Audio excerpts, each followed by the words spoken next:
ஓம் சக்தி.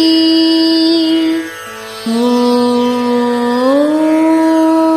சக்தி. ஓம் சக்தி. மகனே, சாமரம் வீசுவதை நீ பார்த்திருக்கிறாய் அல்லவா?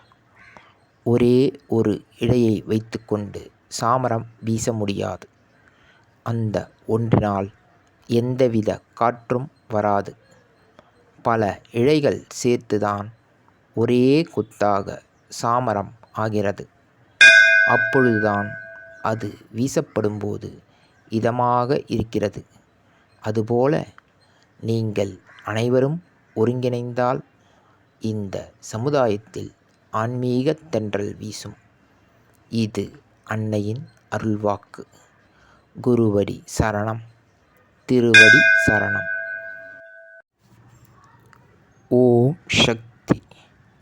சக்திகளே, உங்களுடைய கருத்துக்கள் மற்றும் அனுபவங்களை கீழ்காணும் மின்னஞ்சல் முகவரிக்கு வீடியோ வடிவிலோ ஆடியோ வடிவிலோ எங்களுக்கு அனுப்பவும். மற்றும் மறுவூர் மகிமை யூடியூப் சேனலை சப்ஸ்கிரைப் செய்யவும். ஓம் சக்தி.